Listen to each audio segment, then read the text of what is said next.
Sa mga ka-J-Vlog, welcome ulit for another video, and for today's video, bibigyan ko kayo ng 5 reasons why you should purchase itong very affordable na smartphone ni Itel, which is the Itel A100C. So tara, pag-usapan natin. J-Vlog, for today's video, another review na naman tayo, and this time, ang itatakil natin or ifo-focus natin is yung Itel A100C. So itong smartphone na to ay isa sa pinakamura na pwede nyo mabili na smartphone ngayon 2026. As you can see, when it comes sa smartphone na to, hindi nyo akalain na ang presyon lang nito is nasa 3,000 pesos. ba? Diba? So, ganun kamura itong Itel A100C at meron tong 3 variants na ma-offer. Meron tayong 2GB64. Again, yung 2GB64, nirekta ko na sa inyo, wag na wag nyong kukunin yan. Kahit na mura pa yan. Yung 3GB64, dito kayo magsimula, which is 3.5, and 3GB 128, which is 4.2. Pero magandang balita mga ka-J-Vlog, pwede nyo makuha ng flat 3,000 pesos itong Itel A100C or mas below pa sa 3,000 pesos dahil sa ating product link. So, saan tayo bibili ng mura neto? Dito sa ating view products. So, tap mo yung video, may lalabas yung view products, mura at bagsak presyo nyo lang makukuha itong Itel A100C. At syempre mga idol, meron pa kayong makukuha na additional discount voucher dahil galing kayo dito sa ating video.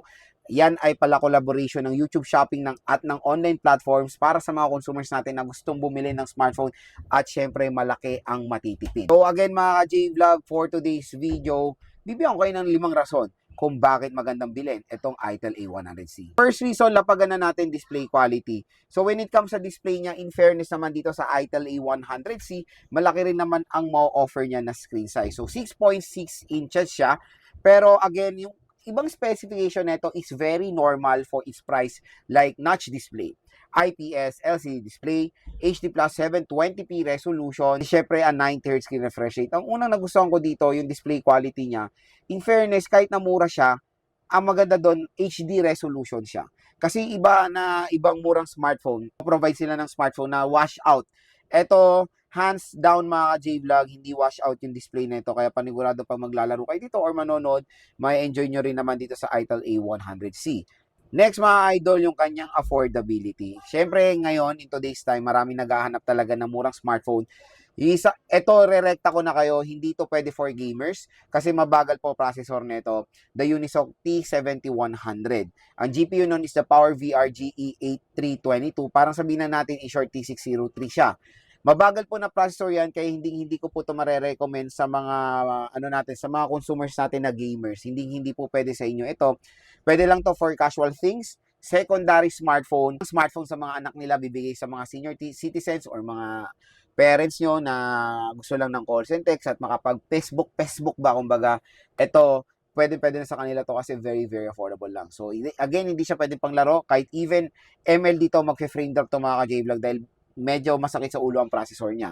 Pero syempre sa ating game test, iti-test pa rin natin ito si Itel A100C para makita natin kung hanggang saan ba yung potential nito pagdating sa gaming. And again, inuunahan ko na kayo, wag niyong kunin yung 2GB 64 ha. Kasi mababa na talaga 2GB in today's time. Hindi na siya acceptable. Even 3GB of RAM nga, pero no choice tayo.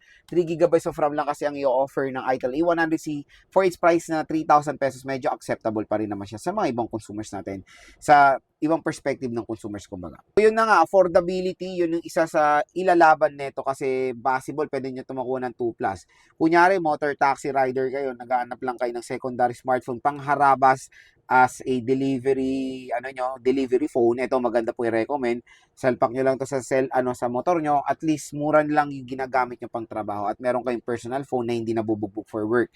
Ayun ang magandang i-recommend itong si Itel A100C sa mga consumers na naghahanap ng secondary smartphone or gagamitin for their work. Reason mga ka-J-Vlog, the battery. So the battery itself, malaki rin naman, 5,000 mAh na removable battery.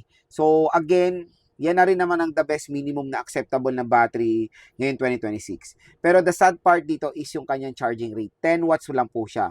So again, kahit na mura to, sana dapat at least 15 watts, diba, ang minimum na for its price na 3,000 pesos below.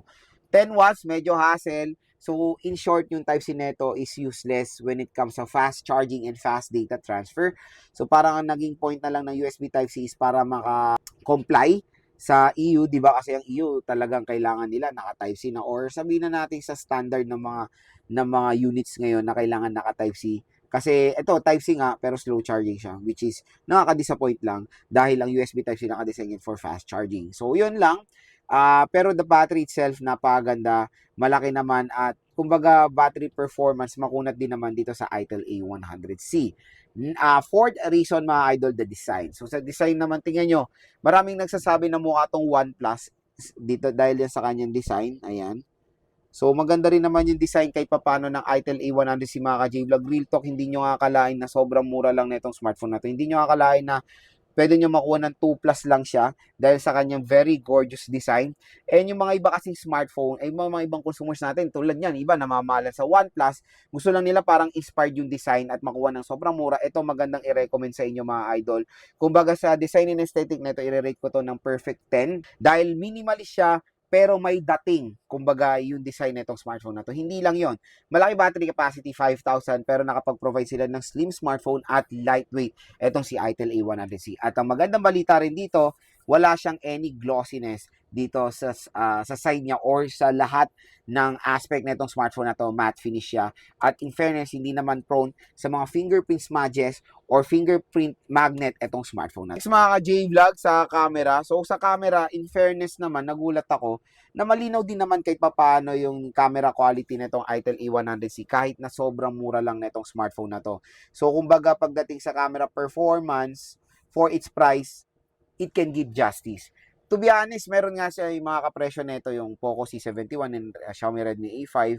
Ang tataas ng megapixel nun, 32 megapixel. Ito, 8 megapixel lang, pero kayang-kaya niya makipagsabayan sa quality ng photos ng mga smartphones na yun. Ganon ka-solid itong ITEL A100C pagdating sa ganyang aspect mga J-Vlog. Kumbaga, for its price, it can do the job pagdating sa camera performance.